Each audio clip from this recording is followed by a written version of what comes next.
A robust conversation. I will press myself to try to keep my opening comments pretty tight so that we can have time to really, you can throw your questions at me and I can duck them right and left. Um, I, uh, First of all, Vijay, thank you. Where do you run off to here? Thanks so much for being part of this. We've done this a few times together. It is not a dog and pony show, I promise you. But I appreciate your work and your writing, The Economist, and the leadership that you've provided. And I'm sorry Mike isn't able to be here, but he is a terrific person to have followed in Richard Haas's footsteps. And uh, he's just smart as hell, as we all know. And I had the pleasure of working with him when I was both secretary and subsequently. Uh, uh, so in fact, I became a life member, just thinking about it when you mentioned this, clickety click. Uh, I became a life member, I think, in 1971. And I was opposing the war as a veteran who'd come back. And the council, venerable institution that it is, was being attacked for being too venerable and too establishment. And so I was probably the first affirmative action candidate. And they dragged me in because they wanted a youthful young voice and somebody who had been opposed to the war, because this was viewed as sort of being a, workhorse house for war efforts. Now I come back here, 81 years old. A lot has happened in between, but I want you to know much of my life is now countering this ageism. I'm trying to convince everybody that 81 is really the new 55. And maybe you'll all help me by the end of this. So it is clear that something has happened in this whole debate regarding climate, and there shouldn't even be a debate. But as we all know, there's been a certain weaponization of some of the legacy pieces that were created over the course of the arguments for now since 1988, when Al Gore and Tim Wirth, myself, a group of us, first listened to Jim Hansen testify and tell us that this was here, now, then. This was 1988. And indeed, it was happening. So we now find ourselves in a place where the debate has renewed, but not around facts, where there's been a massive branding effort, negative branding, of ESG, wokeism, and climate. And climate has been suggested that it is somehow woke and discardable, whether it's a hoax or otherwise. So let me be very clear here. The reason I wanted to come and chat a little bit with you and with others is because we have to change this discussion. And we have to shift gears and recognize what the demands of the marketplace of ideas needs at this point in time. I will say to you, though, obviously this is a time when the climate challenge is growing, not diminishing. And no matter how much any politician wants to will it away, it won't disappear just by will. It takes action. It takes commitment. It takes leadership. And it's very clear that when you measure what other countries are doing, I mean, we are the only country in the world who has a president who has decided to get out of the Paris Agreement. And you have to ask yourself, what do all those other presidents, finance ministers, environment ministers, prime ministers, monarchs, and others around the world, what do they know that somehow has not penetrated the upper levels of our government? So it's important to understand that there is no viable climate policy without understanding and marrying the current economic policies. They're linked. And there's no viable economic policy that isn't deeply entwined in climate. And I think that's sort of the beginning place where this discussion can begin to become more productive. We seem to be trapped in a strange dichotomy in the world where there are two spheres that are that are linked. But even as they're linked, they seem to be pushing in two very different directions. I travel a lot still. I'm talking to leaders in various parts of the world, and I can feel this in all of the dialogue on a global basis. And more as I compare these two tracks, intertwined but pulling apart, it reminds me of the opening line of Tale of Two Cities. It was the best of times and it was the worst of times. So it's the best of times because on one side there's an invigorated economic transformation happening now, well underway, at an increasingly extraordinary speed and a growing scale. Many of you, I hope, have read John Doerr's book and Tom Starr's books about speed and scale, what we need. And it's the best of times because this is happening at the dawn of the AI age, which, if managed correctly, can contribute significantly to it. And I guess the way to summarize it is just say there's an amazing amount that is happening right now, folks, on our shores, in our laboratories, in communities. And we need to take note of that and honor what it means in terms of the politics of those communities and the jobs and the possibilities that lie ahead. So it's the worst of times because on the other side of the upside I just described, there's an increasingly fractious, contested political and diplomatic story unfolding as we speak in Belém with COP30, where too many governments are willingly pulling back, not even pushed, but taking advantage of those places where there is a push to duck, to hide, and not to stand up and fight for what we already agreed to do. There are too many governments who are backstepping or voluntarily surrendering opportunities for their own economies. And I think that it's pretty obvious to all that China fills vacuum after vacuum after vacuum. And if you're committed to try to compete with China, as we are publicly on a bipartisan basis, and committed to want to continue to lead, you can't just exit the battlefield. There's no way to make that happen. It doesn't work. Now I want you to contrast those two descriptions I just gave you with this headline from Bloomberg. I think it was on Saturday. It was Friday or Saturday. Here it is. You know who believes in climate change? The stock market. That's a headline in Bloomberg. The S&P Global Clean Energy Index has outpaced the S&P 500 and the NASDAQ 100 and the MSCI World Index, and many leading stocks obviously linked to the boom in AI, but on their own this is happening. I can tell you in my hat, wearing my hat as executive chair of Galvanize, where we are, have an unbelievable team of people, many of whom left a Goldman or other places here in New York and elsewhere to come and make decisions that are going to prove to the world that the marketplace here is active and alive and extremely rewarding in terms of returns on investment.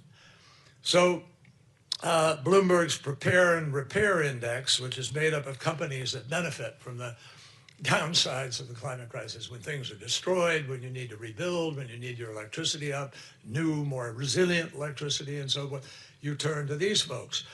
And that index has absolutely shattered the S&P over the past 5 years, more than doubling its return. And I can tell you because we have, in Galvanize, we have a public equities strategy, and it's now 3 years old. And in that public equities strategy this year, year to date, we're up 55%. You show me how many other people are doing something like that on any of those other indexes or otherwise. So, my friends, in the last year, the amazing indicators. This is not rocket science. This is pretty obvious to people. Electricity generated by nuclear power with zero emissions energy is now the highest it has been in our history on the planet, writ large, which is an extraordinary comeback from where it's been in recent years because of Fukushima and by 3 Mile Island and so forth. So in the last year, renewables, by the way, also have generated more electricity on a global basis for the first time in human history than coal during the first part of 2025. So if you look through last year, all the new power plants installed in the world, 10% run on fossil fuel, 5% are nuclear, and 85% are now renewable. And it's clear to anybody in the field, if you're out there trying to build energy of one kind or another, it's very difficult to be able to do that without recognizing what is happening in terms of costs. This revolution is going to be driven by cost, particularly at a moment where affordability is on the table the way it is now. And let me just give you an indicator. In Alabama, Louisiana, Florida, Texas, California, and parts of them, insurance companies are pulling out. They're not going to insure. And people are getting letters from their insurance companies saying, here's what's happened to your premium because we have to pay for these increased storms and the increased amount of damage and so forth. So capital is following this trend. And in 2025, global energy investment is going to peak at about 3.3 trillion, 2/3 of which is going towards renewables. For the first time in history, fossil fuel was outgunned by renewable fuel investment 2 to 1, 2.1 trillion to 1 trillion. And that's going to continue if you talk to the IEA or others who are prognosticating about where we're going in terms of energy. So you got to ask yourself, if that's where the marketplace is saying so clearly in the language of investing and innovation, then how do we now embolden global diplomacy to be able to take advantage of this and to get people to think a little more groundedly, I guess one way to say it. So I've been asked a number of times as I travel around, people say, well, if the market is doing it anyways, do we need summits? Do we need country commitments? Do we need policy frameworks? Do we need another COP? And the answer is, folks, simple, we do, for a lot of different reasons. It's like the UN. It frustrates the hell out of you, but if you didn't have it, you'd have to invent it. Because there are things you have to work out with other countries. The world just doesn't work otherwise. And contrary to folks who argue about the United States separating itself from all of these other efforts, the truth is that doesn't strengthen our country. And what has happened globally in this now non-unipolar world is exactly what the United States and many of the people in the portraits around this building wanted to do ever since World War II ended. And almost everything we've done diplomatically then has been to try to adhere to a set of values and standards which excite people in terms of ideas and the possibilities of the future of what it means for other countries. You look at Japan, you look at Germany, are great examples of the Marshall Plan and of all of the US efforts post-war. And you see the most incredible living example of a very powerful two democracies and very powerful two economies. That's what we set out to do. And we should now not complain about it or start arguing somehow there's a better world out there that ignores the rest of the world. Not going to happen. I think every one of you is part of this institution because you know that and you believe that inherently. But we haven't been fighting for it. We haven't been out there clear enough to the American people about how this affects them and how it affects the prices that are now driving them nuts and feeling that nobody's in control and they're paying a price they can't afford to pay. And they are. So I'm not going to go into tariffs. I think everybody here understands what Ronald Reagan said, that, you know, tariff is a tax and you move on from there. But it obviously has profound downstream impacts on cost of living for people because somebody pays that bill, and you all know who ain't doing it. So it seems to me, and I'll just wrap up very quickly because I want to make the opening comments to get the questions. The COP in Belém has an opportunity to be able to perhaps move things forward a little bit. I can't tell you that I have confidence that it's going to do what we did in Dubai. And for my money, having been at this for quite a few years, Dubai was the strongest agreement we ever had anywhere, building on the Paris Agreement, which required people to do something. In Dubai, we said, with all 195 countries, 195, 200 countries signing on, or at least not blocking, which is a big deal. Believe me, I can tell you how close it has come to disaster on many occasions, and we had to backtrack on some terminology. Not true of Dubai. So Dubai, we said, all of us, we have to transition away from fossil fuel, according to the science, which means 1.5, in order to achieve net zero by 2050. In a way that is just and equitable, which is how you deal with island states and less, developing countries. And finally, most importantly, accelerating in this decade. That's the language, paragraph 28. Well, we ain't doing it. People aren't doing it. They're going the other way. Emissions up, damage up, costs to communities up. It just doesn't make sense. You could label it any number of things, including insane, but it's where we are. So we have no right to complain unless we start fighting back with common sense about the opportunities in the economy to build out. This is going to grow even more with AI, but you can't do AI, you can't have the power you need for AI if you're not rapidly deploying renewables. Nobody's going to win this fight in a way that will be satisfactory to anybody unless we are proving to ourselves that the price is something the marketplace needs to take advantage of. So I encourage everybody here to think about how we will do that in these ensuing months. And if so, we can really change where the world is going. Last thing I'll say, Vijay. I had the privilege of leading our negotiations in Paris, in Glasgow, in Sharm el-Sheikh, and in Dubai.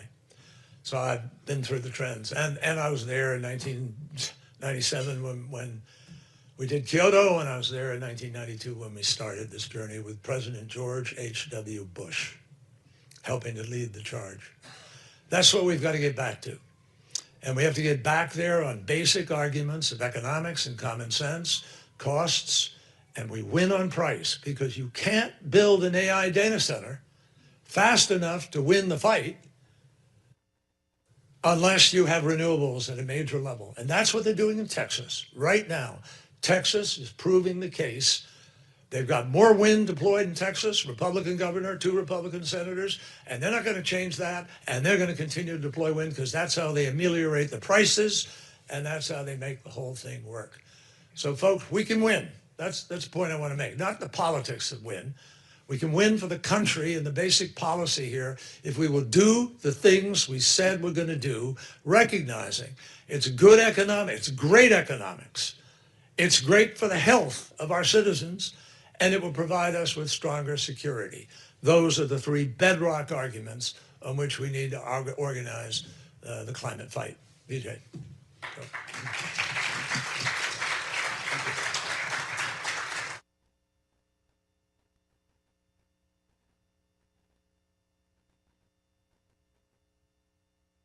Kerry, you've always been a master at clutching hope out of the mouths of despair. So I think you gave us a perspective on how at a time of challenges, certainly on the global stage, you see a path forward for climate action. We'll just spend a minute on what comes out of the current moment in Belém, because this is topical, but I really want to move forward to some of the points you talked about in terms of innovation and how the U.S. can win, as you put it. What would you like to see coming out of this current? Are we all win? Yes, sure, of course. But we'll talk about that in a moment. But what comes next? What would you like to see as momentum coming out of this challenging COP? I think that's fair to say. In the next couple of years, what needs to happen to get to the next point? What needs to happen, which is going to be extremely difficult in terms of really getting to the next point, is that Belém finds a way, which I'm not convinced they will, to resolve the deficit of the NDCs. The nationally determined contributions, I mean, China's at 7 to 10% between now and 23. That just doesn't cut it. Now, China is you know, it doesn't implement global policy in ways that we do or others do. It's different, obviously. And so I spent 8 years negotiating with China in the last years, 8 years, as chairman of the Foreign Relations Committee and then as the global envoy and the Secretary of State. In fact, I went over there and met with President Xi within about 6 weeks of being secretary in order to change the equation, specifically. And President Obama bought into this notion, obviously, or it wouldn't have gone. And that was that you can't really make anything happen if China isn't on board. So we got President Xi to agree, at first very tentative, very difficult, because they didn't trust us and they were uncertain of where they wanted to go. And they hadn't really fought out the climate issue on a public stage at all. And they're very shy about putting down a marker where they don't know exactly where it's going to go and what they're going to be able to accomplish. So we spent a year working on our NDCs, and indeed, 1 year after we started, President Xi and President Obama stood up in the Great Hall of the People and together announced what we were going to do in Paris. That's how Paris happened, folks, to be blunt with you. Nobody could run for cover after China and the G77 had to act. So, but if I may, I mean, that was a crowning moment for your climate diplomacy. Is the foundation stone of the Paris Agreement and how it was reached, that bringing together these two great superpowers, the two largest polluters on climate pollution, with China obviously surpassing the US in recent decades. But that world, I would put to you, no longer exists, at least in the short to medium term. We're in a different kind of world. It's hard to envision that kind of a meeting on climate topics these days. Can you give us one pointer, given your years of experience, decades, on how to navigate that competition, really, which is where we are with China on the global stage, where the U.S. is playing a different role? We've taken our toys and left the game, right? So left the pitch. How does this move forward? And to bring us back to that set of arguments that sounded like a bit of a flywheel of optimism you were presenting to us. How do we get from here to there? No, I still have some optimism. I mean, Xi Jinping and I, he's my counterpart in China. We've known each other for 25, 30 years now, and we are genuine friends. And we talk about everything when we're together, not just the job and so forth. And he's prepared. He's going to be operating with Tsinghua University as his sort of banner. And I'm doing some work through Carnegie, but also through Yale University. And we are going to try to, have an influence on what both countries are thinking about climate. The key to the climate was, and I was there when President Biden spoke to President Xi about it and said, look, this is a universal issue. This is not a bilateral issue. And we need to deal with this because if China and the United States do, things happen. And that's exactly what happened. In Glasgow, we came up with a memo that laid out a pathway to raise the NDC ambitions. And China said, well, we can't change the target, but we can do things that will make a difference. That's what China does. That's what I think they're doing now. They haven't changed their 2060 target. They haven't changed their peaking target. But I'll tell you this, I bet anything on it, they've peaked. They're going to go down because China is now, after 6-8 years of building up to this, China is the biggest manufacturer and deployer of renewables in the entire world, indeed more than all of the rest of the world put together. Think about that. Unbelievable what they're doing. And so I think, without announcing a change in their target, by virtue of the amount of renewables they're deploying and less coal they're depending on, even though they built some additional coal, which is horrible to see, but that additional coal, I don't think is going to get lit up. I think it's their hedge against an economy imploding because they have blackouts. They live in fear of it. So my personal judgment is that China is going to be ahead of us, even in reductions of emissions, because ours are going up because of the rate at which they're deploying. Let's pick up on that point. You made a case for how and why China may be peaking on emissions, and of course, the point about the clean technologies. The most recent cover in The Economist a week ago took this up with a 10-page special report, really digging into this from my colleagues who are based in China. And our argument is that, in fact, though there are security issues and economic issues raised and supply chain issues raised by China's extraordinary expansion, solar, wind, batteries, electric vehicles, and so on, this is a gift to the planet. This is something that it doesn't matter to the atmosphere where the cuts are made. And developing countries, Pakistan, extraordinary expansion in solar, the Sun Belt countries, all on the back of inexpensive Chinese technology. Now, this actually, while great for reducing the trajectory of atmospheric emissions, poses that challenge back to the U.S. And this is where I want to take the conversation with the time you and I have on stage.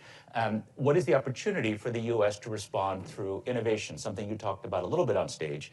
I want to flag up for our audience here, those here and virtually, there is a new report issued today by the Council that I recommend to you very highly, the Global Energy Innovation Index. You'll see a précis of it outside. The full report is online, of course, and for those online, you'll find a link as well. And it ranks the top countries on their innovation competitiveness, led by a team by David Hart, who's an expert in this area. And among the other things, I'll just tease one result. The top 10 does not include the US or China. And so, and this is a multifactorial analysis including both at invention, but also policies, deployment, very thoughtful way of doing it. So Secretary Kerry, without having had the benefit of reading the report, and I know you haven't, the idea that America has some room to go, as indeed does China, on innovation, on climate tech innovation, energy innovation, what levers would you press if you could to help America in this challenge? As you say, everyone will win when clean energies flourish, I presume is your thesis, but what you said before, what does America need to do particularly to do better? Well, I mean, America, do I separate America from the administration? America's been around 250 years, so let's start for that. If you can. Well, there's certain things that just aren't going to happen. I can sit here and say, here's what we ought to be doing. It's not going to happen for a period of time. The private sector is going to continue to move, and the private sector is going to do it because they see alpha, money. You're going to be able to make money. And because the marketplace globally is moving exactly in the way you described. Because Malaysia, Indonesia, Vietnam, and many other countries, Laos, Cambodia, and places, desperately need electricity. They desperately need deployment. There's a huge market out there, folks. I mean, the energy market is the largest market the world has ever known, ever. And it's bigger than the Industrial Revolution because we have to redo everything. We have to do grids. We don't even have a grid in the United States, by the way. We got an East Coast thing and a West Coast thing, and then Texas has its own thing. You got it, yeah. Absolutely. And we can't send an electron from New York to California. That's insane in this day and age. And so how do we get our act? How do we get our act together to do those things? Yeah. Politics. That's unfortunately what it comes down to. You have to win elections. If you don't win elections, and you don't have people in power who want to do something, it isn't going to happen. And there are far too many choke points. We were hopeful we were going to get permitting reform before I left the job. Joe Manchin is still sore about that, but go on. Well, we should have done it. It's insane not to have done it. And that's another thing. We can't send an electron across state lines because of politics. people get in the way, or not, they want their market share. They don't want any disruption in it. They don't want to compete for it, certainly. I can tell you in 28 years in the United States Senate, you'd be amazed at how many CEOs came into me and asked me to join in legislating their monopoly, even though they were, quote, conservatives and didn't believe in, seriously, it does come down to winning, having an idea that wins. The idea that should win right now is all across this country, we are in a race with respect to AI. China, I made a note of this before I came in here. China's target by 2025, end of this year, is 300 EFLOPS. That's the measurement of supercomputing power output, et cetera. And ability to gauge 1 quintillion floating points of operations, which is how it all works, how the models work. And they've got something like 300 models at this point in time of major language capacity. So China has a strategy to be able to win in the fight. We actually don't, despite what has been said. We're undoing IRA, we're undoing the incentives. It won't happen all at once. It'll go till 2028 or so, and so there'll be an election and a different president. So things can change here. But for the moment, we need to fuel the playing field so that companies can actually follow through on the plans that they have. Look at the just to stick to the point about AI, I mean, clearly there's enthusiasm in Washington for AI. It's one of the main areas that we've seen deregulatory push from the government in power now, and we've seen some efforts to unleash nuclear power, for example, as one of the potential energy sources, fast-tracking permitting. So there is a desire to clear the track for AI. Some places. Presumably you would argue that you need all of the above, not just certain kinds of energy, but as well clean energy. Look, I am absolutely not a doomsday or even close to a doomsday person. And that's part of where the whole debate went awry. Because people were arguing morality over materiality. And I know the council has sort of been wrestling with some of the terminology of what we do. We need materiality, not morality. We're not going to win on that argument. Mm-hmm. We just, because that's not where Americans live day to day, particularly now with affordability of the problem. So you've got to come at them with price. It's cheaper, folks. It is cheaper to have electricity from renewables. And now batteries, with the sodium-ion batteries, the batteries are getting better and better. So there are like UAE, which is an oil and gas producing country, has just finished 4 nuclear reactors that are now online. They have a huge solar field, one of the biggest in the world, they're playing out. And they're investing in renewables and alternatives and so forth because they know that's ultimately the future. And the world's largest battery. And the world's largest battery, 19 gigawatts of battery reserve, in order to be able to prove they can provide what's called firm energy on demand. The minute that happens, folks, with those 3 entities, with wind, solar, battery storage, it's Katie bar the door, we win. But there's also, on pricing, the price of those deployments of wind or solar are going to be really measurable. And there are no hidden costs. On the other hand, if I just finish one thing, coal, which is still too preeminent, coal, nobody considers the cost of black lung disease. Nobody considers the sludge that kills rivers, lakes, streams. Nobody considers the impact on COPD, on heart disease, all these other things. If you were to really tally up what coal does to our planet, it's multiple times more expensive than doing. Sure, when you do the full accounting, and it's not just. And I opened. But we ought to be able to sell that. Well, even in China, I was the Shanghai bureau chief for the economist for a number of years, and even in China, which is abundant in coal, they started to move away from coal because of the human health cost and the political cost. Right. People demanded to know what is the PM 2.5, that is the pollution levels. It became a salient political issue for the Communist Party, and the biggest, which is how they began the the biggest push. exhibitor of the effect of the air was the American embassy in Beijing. Absolutely. Every day, They used Chinese to would tweet tune out in because the American embassy used would to put really out piss off the PMs. Chinese, by the way, by doing that. So more power to them for having done it. But where I want to go with this, the last point, and that is, the great Wayne Gretzky once said that, when asked his secret to his success, he said, "I skate to where the puck is going to be." And with that in mind, rather than try to chase China on the cheapest solar, although nothing wrong with adopting and diffusing innovation, that's a big part of victory in innovation, where should the U.S. be skating to on this question of energy, climate, innovation? What's next, in your view? Well, next is here, and that's AI. And AI is going to change everything, everything about everything. I mean, white-collar jobs in America will diminish before a lot of other kinds of jobs. You don't need code writers as much anymore. Code's going to get written by the other AI models. And equally importantly, AI, we're invested in a company that's going to have the ability to be able to create virtual power plants where you actually manage through software the distribution of the energy. Do that, folks, and you don't have to build the next combined cycle gas-fired power plant. Moreover, it takes 5 years right now. It's 4 to 5 years waiting period to get a combined cycle gas turbine. So if you want to build your AI center and get it up and competitive in the next year or two, which people want to do to win against China. But you've got all those NVIDIA chips sitting around. You can't have them, 3 years are worthless, right? So you need the power sooner. Absolutely. Right. And that's what speed to power, as they call it. Speed to power. Renewables win on speed to power.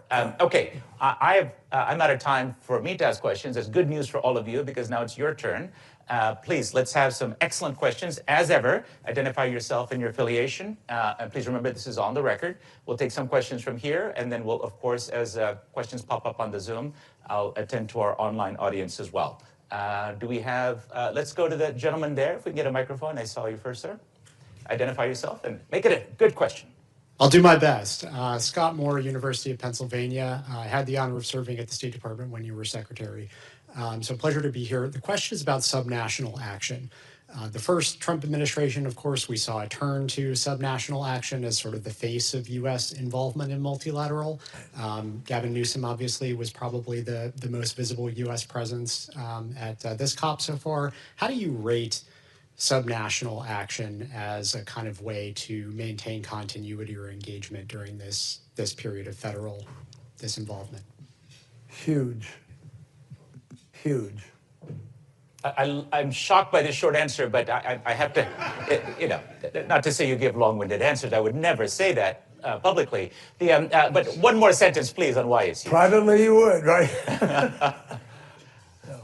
Well, at the end of Donald Trump's first term, and this is not about Trump, this is about just policy writ large, but at the end of his term, 75% of the electricity produced, the new electricity that came online in America, came from renewables. And one of the reasons for that was governors, Republican and Democrats alike, lived under what's called the renewable portfolio law, which required X amount of deployment of renewables. And they lived by it. And we started a movement. I stood up right here in New York with then Governor Cuomo, Governor Newsom, there was one other governor, Governor Inslee. And we announced the We're Still In movement. And that had a profound impact, folks. So the answer is right now, it's 90% of the new electricity in America. And remember the figures I just gave you. 85% globally of the new electricity is now coming from renewables. I'll tell you, this is a bottom line prediction. This, I do believe, and the Wall Street Journal had this story about 2 months ago. Headline: the energy transition is now unstoppable. Now, there are some people that think that's, I think it absolutely is. The power of the marketplace, the trillions that are now beginning to mass, the commitments, people are going to do this. Why? Because they have to do it. Because you saw what happened to, you saw what happened to Jamaica. You see what happened in California. You see what's happening around the world. There is everything we are doing, those of us advocating for this, does not come out of any ideology, any party, any philosophy.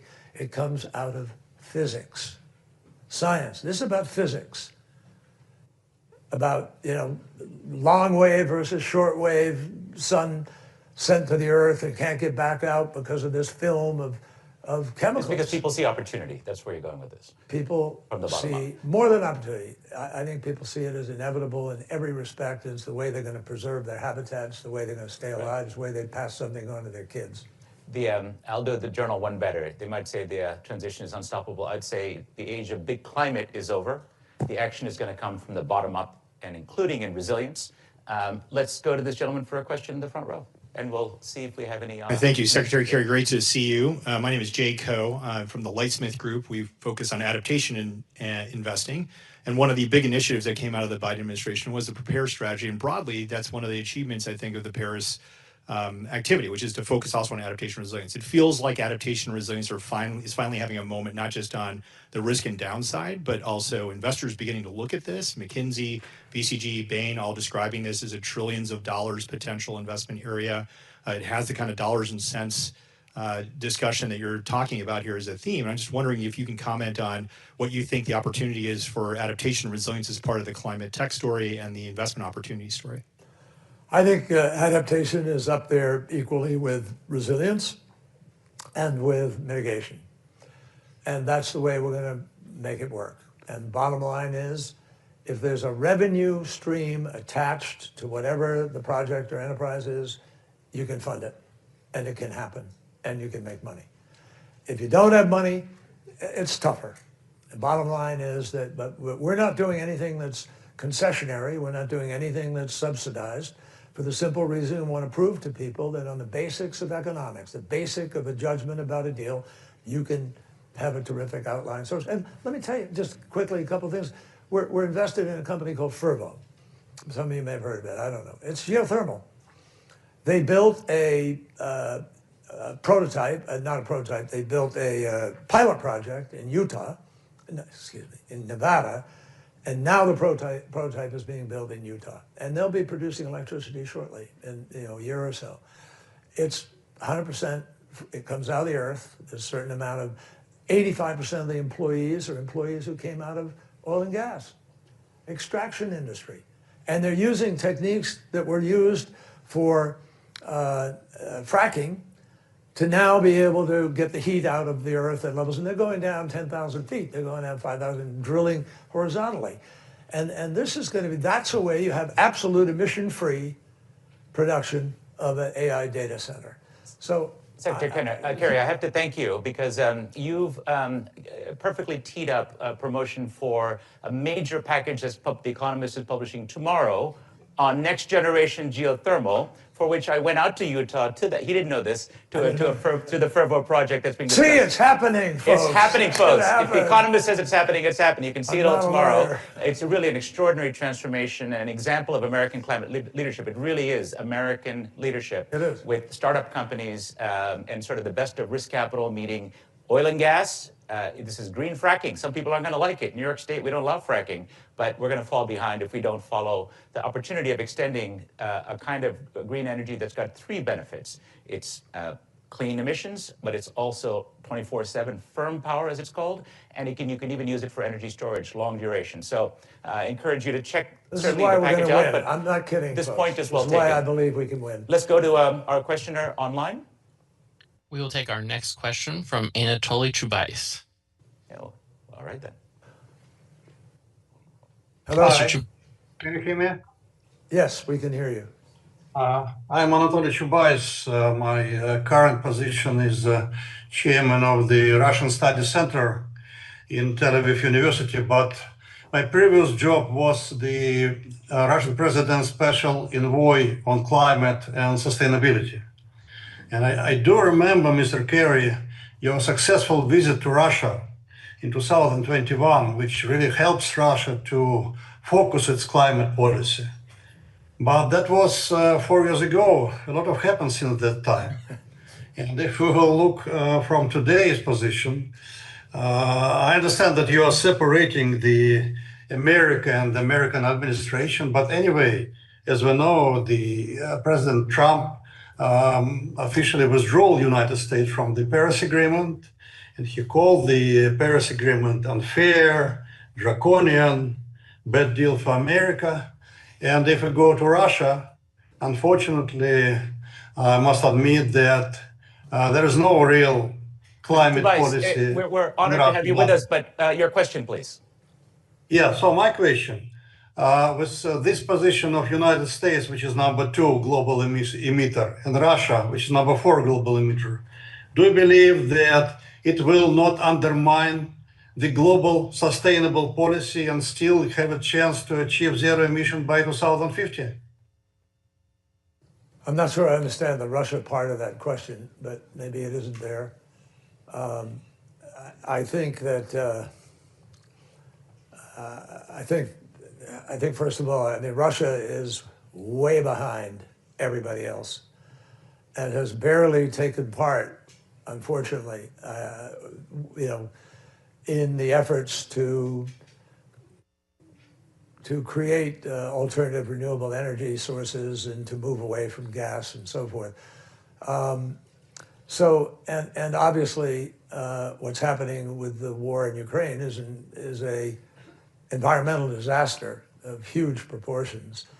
So I think I would welcome Russia, trying to come to the table on several of these issues. I spent a lot of time with President Putin and more than anybody else in the Obama administration. Long meetings, and we were obviously very focused on Syria and ISIS and other things.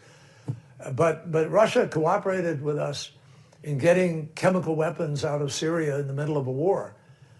And Russia played a very big role in doing that cooperation. So I'm somebody who believes good diplomacy can result in conversations even when things are tough. And I would love to see us engage in more robust efforts with Russia on a broader array of issues, including the Southern Ocean, where we want to try to create a massive addition to the largest marine protected area in the world, the Ross Sea, and Russia is unfortunately opposing it.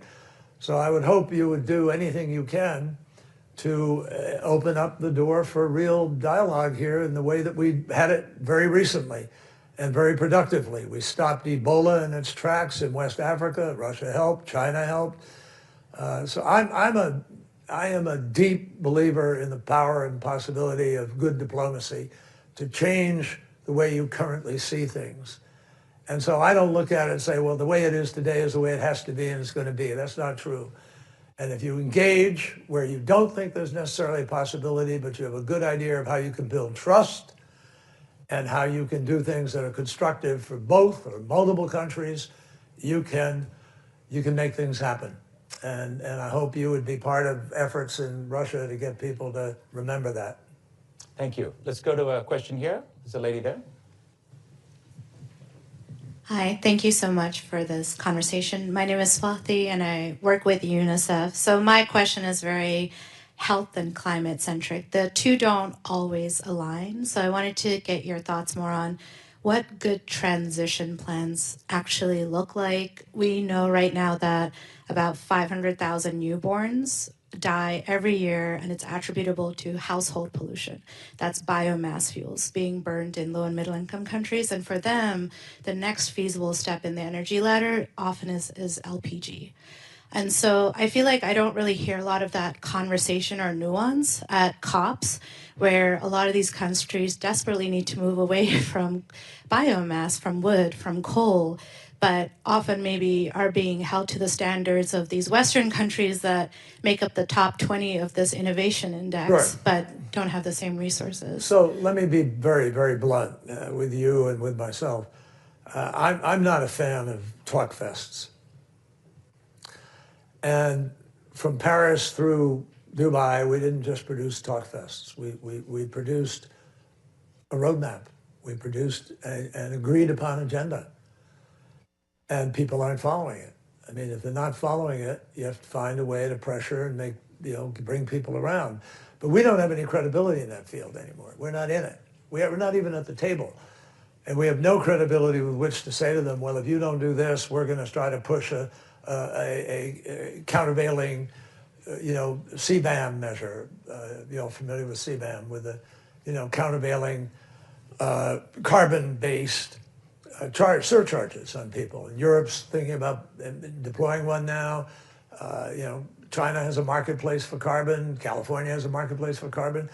The biggest and best thing we could do to win this battle, actually, is pass an agreed upon real price of carbon globally. The minute you do that, marketplace changes over. It's gone. We're going to win.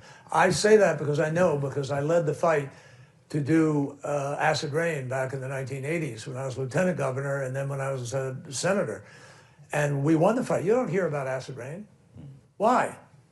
Because it went away as a problem, because sulfur was priced, there was a trading mechanism, and it won the day.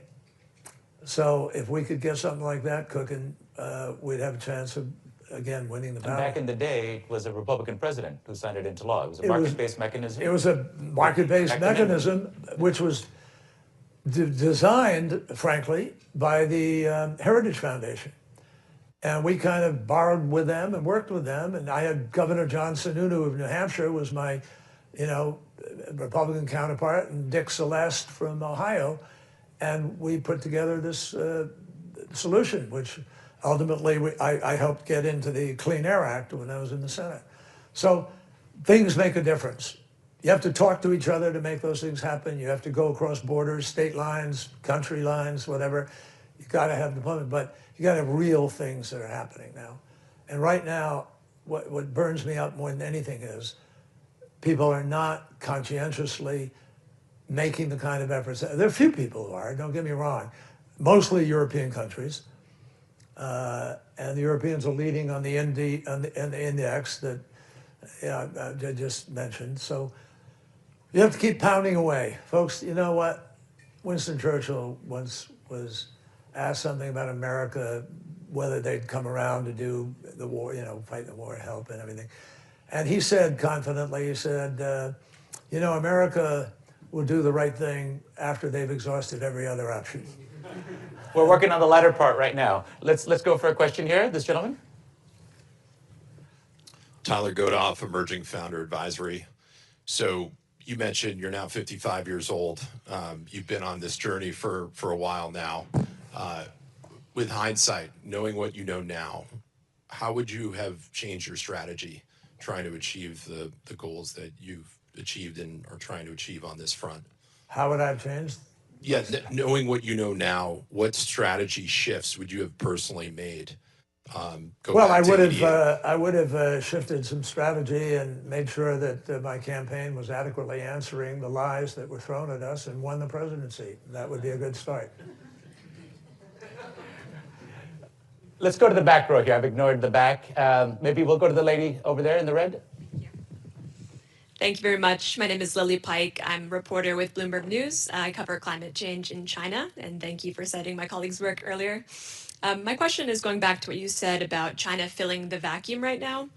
I'm curious, is China currently meeting your definition of climate leadership on the global stage? And if not, why not? No, Thanks. they're not. And I don't think they will in the near term very easily.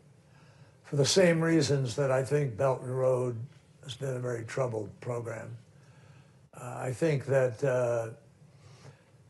I'm trying to find the right structure here. China is different. It's just different culturally, economically, and otherwise. They make a decision, everybody gets on board. They can make it in 2 days. They can make it in 1 day if they want to, and they move. We can't do that. We don't do that. And I'm not advocating that we should do that because the methodologies that they're doing that are not something that Americans want to live with, and I would never even think of that. It'd be counter to America. But they get things done. 8 years ago, they were nowhere near being able to produce the kind of massive levels of solar panels that they are today. And mind you also, those solar panels capacity came from Germany and the United States. It was literally stolen from us in the context of trade, and nobody did anything about it at the WTO, and the rest is history. So we lose out. Now, we can't sit around and crying about it and whining. We got to get to work. And the way we get to work is focus on the supply chains that are going to make the greatest difference to us right now, to be able to lead, and frankly, to sit down with China. Now, I know that's heresy in a lot of places. Everybody says, oh, no, you know. I mean, Congress people are tripping over each other to see who can be more, you know, bellicose in talking about China. But I just don't agree with that as an approach. And I think everything I've done with China has proven otherwise. That is not the only way to get things done. And we might find that there's a very different course of possibilities if we were to work in a sincere way of dealing with other things. Now that's, mind you, there are a bunch of things that are problematic in terms of how China behaves. I mean, you've got challenges galore, ranging from access to the marketplace, theft of intellectual property, Uyghurs, Taiwan, nuclear weapons, 9-dash line in the South China Sea. It's going to be hard to climb out of that hole to be optimistic, Secretary Kerry. No, I disagree, because that's the way life is, folks. I mean, there's nothing we're presented with today that hasn't been presented in a slightly different form to another generation. You know, every one of the problems we face are caused by human beings, and they're caused by human beings and how they interpret other people's politics, other people's strategy, and other people's culture, and so forth. And you can get stuck there. And I think, you know, the art is to sort of find the way you can get commonality and break out of there. I'll give you a commonality suggestion. If we just have a race with China for AI, what Putin said is that whoever controls AI is going to be able to control the world. That's Putin's view. And Xi has not said something like that, but he said that China's going to lead the world in AI. Now, I don't know how many of you read Tom Friedman's article in the New York Times maybe 6 weeks ago, 2 months ago. Brilliant article, in my judgment. Really crafted carefully, word for word, important, a huge message. And the bottom line was, if we don't sit down with China and work out the guardrails and the rules of the road for AI, we are all asking for potential cataclysmic disaster. We lived through this in the post-war world, post-World War II. And we had a constant struggle with the Soviet Union on who was going to develop the next weapon. And if you looked at the history, and it's worth going back and tracking it, you look at the history of the arms race, beginning with us dropping an atomic bomb. I'm not saying we shouldn't have. I think it was the right thing to do, and I support that. But we did it. Then came the hydrogen. Then came, I think... Secretary, we're just out of time. So the punchline here is, what I hear you bringing us to is, while you emphasize that there is a great competition, a great race, it is, of course, useful to remember the value of cooperation as well on the great powers, on the great But there's some teams of our things, it's a age. little more than, it's not just the power of cooperation, it's the imperative in this case. Right. Imperative. Imperative. And how do we get to that imperative? Thank you. We are out of time, and I will draw this meeting to a close, reminding all of us that this was on the record. I thank all of you for joining us online as well as here. This will be posted online. Please give Secretary Kerry a nice round of applause for joining us.